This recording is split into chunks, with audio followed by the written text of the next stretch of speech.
Hello, my friends. Today is January 18th, and this is Markets Weekly. So this past week was a good week in markets. We had a nice surge in the S&P 500. Now that surge seems to be largely due to better than expected data and probably something to do with options positioning as it was January OpX. So today, let's talk about three things. First, let's talk about some of the positive inflation data that drove the bump in equities and decline in interest rates. Secondly, last week we also had the big bank earnings, and they are always a good window into what's happening into the economy. So let's listen to what they're saying. And lastly, it looks like the California wildfires are about to end. So let's think about what the financial and economic impact of those wildfires are. Okay, starting with the inflation data. So the past week we got PPI, which is prices paid by businesses, and also CPI, which of course is the all-important consumer price index, though not the one the Fed follows the most closely. Now, PPI was lower than expected, but the bond market didn't react super strongly. Initially, it rallied, but then it sold off because the thing is, some components in PPI that actually feed into PCE, which is the price index that the Fed cares about, some of the components that feed into that weren't really that cool. And so PPI, the market, didn't really seem to care about. And to be clear, unless we were in this current somewhat inflationary context, the market wouldn't have cared about PPI in the years before. Now, CPI, though, was a big market driver. Now, CPI came out cooler than expected. Core unexpectedly declined. Now, again, like we've been discussing, Fed doesn't target CPI, it targets PCE. But when you know PPI, when you know CPI, you can make a pretty good estimate as to what the all-important PCE is. And with that in mind, the Cleveland Fed's inflation nowcasting is suggesting that a PCE, core PCE, is going to print at a pretty cool rate. Actually, on a month-over-month basis, it will be printing at a rate that is in line with the Fed's 2% target. And so looking at all this positive inflation data, you can see the bond market rallying a lot. And that, of course, lower interest rates makes the stock market happy and contributed to the big rally we saw in the major equity indexes. Now, the reason I think that the market is pricing in lower rates with lower inflation is because they know that the Fed has been paying attention to this, and now the Fed will be more at ease to cut rates more. And we had a confirmation of that from Governor Waller. Let's hear what he said.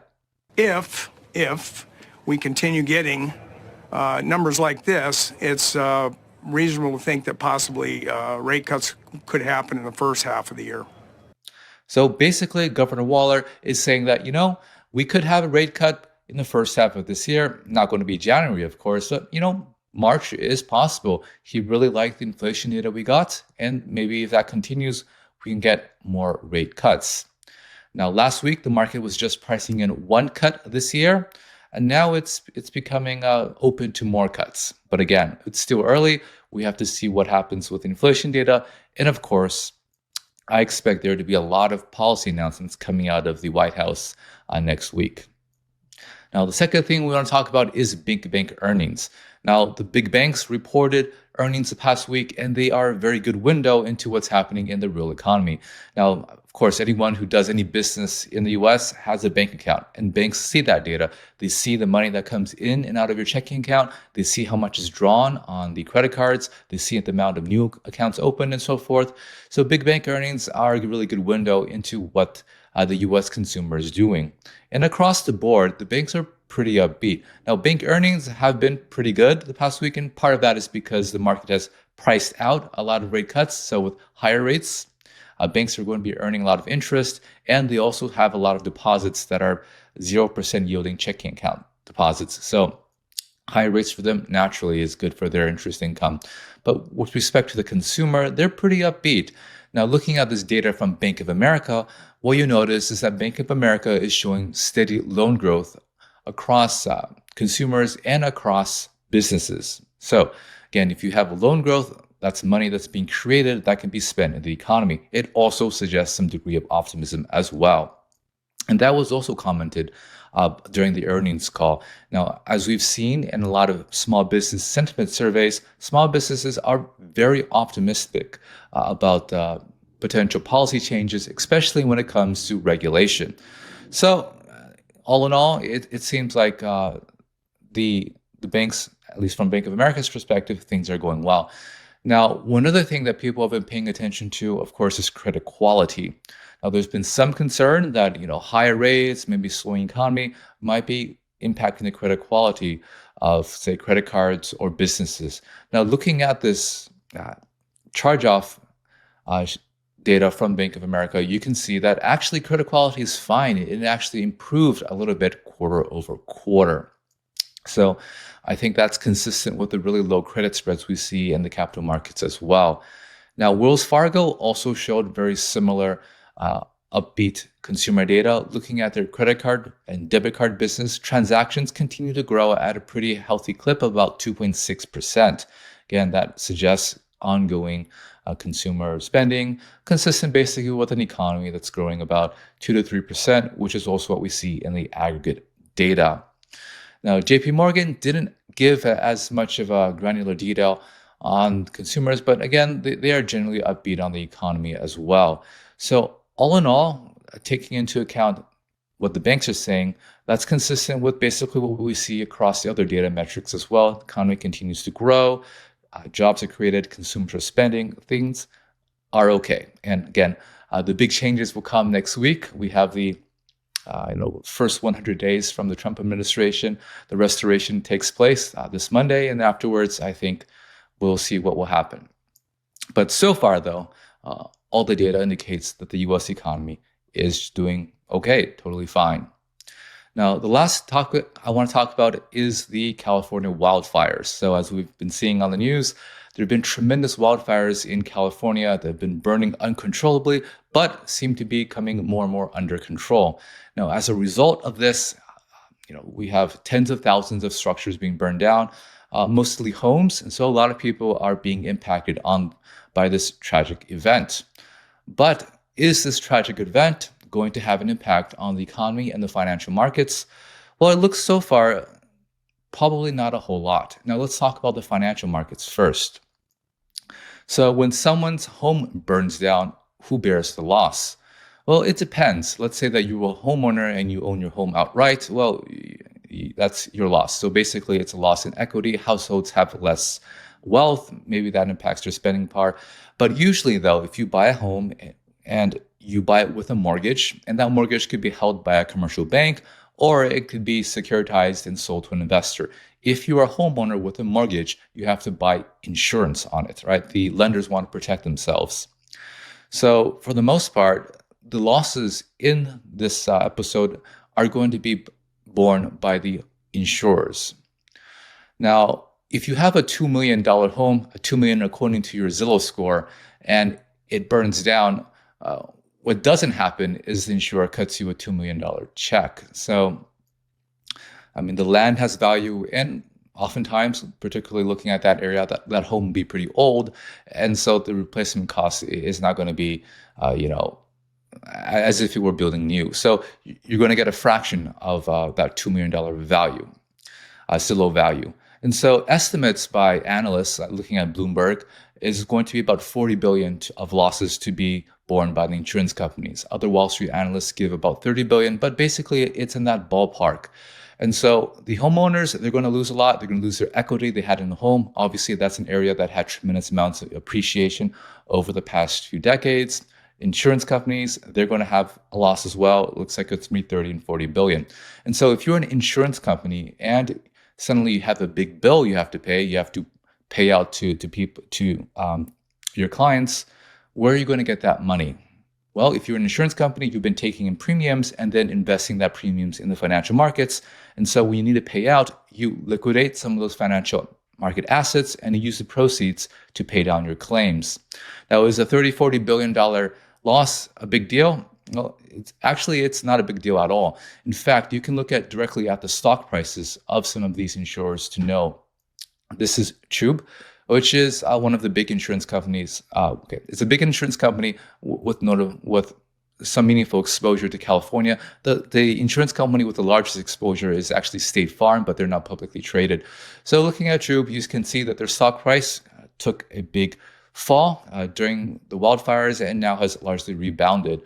And for insurance companies, again, if the collective loss is just 30 and 40 billion, that's actually not that much of a loss on their equity. Now, you can also say that equity holders, of course, are the people who are the first to bear losses. But what about the assets they have to liquidate? Is that going to have an impact on their liquidity? Now, looking at aggregate Fed data, you can see that these property and casualty insurance companies collectively have over 3 trillion in assets. Again, they have plenty of money to be able to cover this. And these insurance claims are going to be paid out not immediately, not at the same time, but say gradually over a period of time as the claims go through and probably some litigation. And so if you have, say, $30-40 billion in securities you need to sell, looking at the balance sheets of these insurers, they're largely in debt securities, specifically corporate bonds. Selling that 30-40 billion over a period of years, it's super easy. It's not going to have an impact on market liquidity. It's not going to have an impact on spreads. Everything is really going to be inconsequential. The most sensitive part, obviously, is their stock price, because that's the equity. The equity holders are going to have less profits because the insurance companies have to pay out. But again, it doesn't look like it's going to be meaningful. So it doesn't look like there's going to be a financial market impact from these losses. But I think there could be an economic impact. So looking at California, once upon a time, the Californians passed a proposition that limited the amount of increases in insurance that they had to pay. And as a result of this basically soft price control, many private insurance companies left the state or are in the process of leaving the state.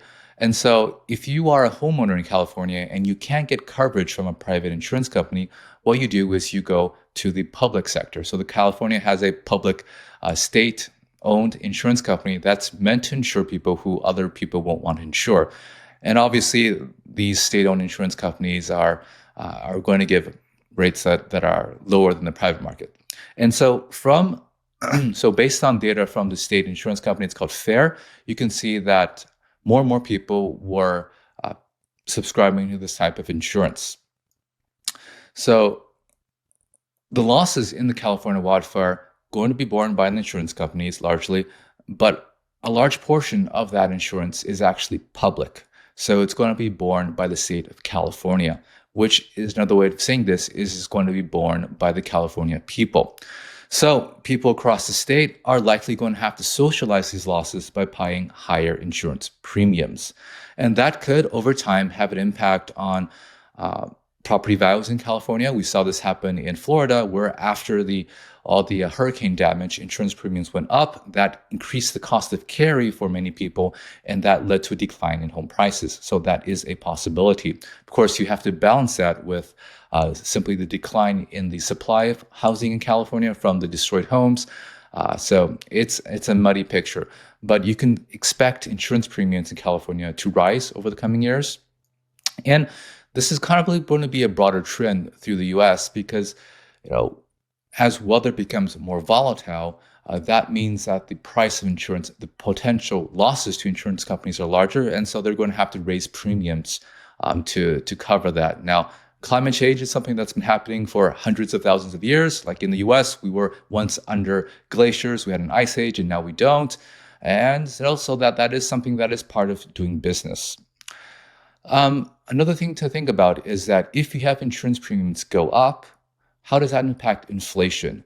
Is that going to push up inflation in the PCE and ultimately lead to a more hawkish Fed? Well, I think it's going to be pretty incremental, and it's something that's going to happen in the future. Now, California is just one region. It's an important region, but I'm not sure if the increases in premiums in this region, and that will happen over time in the future, is going to so quickly bleed into these nationwide price level impacts. So far, it seems that you're going to have some economic impact. Again, there will be a rebuilding boom eventually, but this is something that plays out over at least a few years. You have to inspect the property, you have to clear debris, and you have to go and you know, get permits and rebuild. Now, listening to the earnings conference of KB Homes, who does about a third of their business in California, the earnings call was actually upbeat on the potential resource limitations in this. They didn't feel that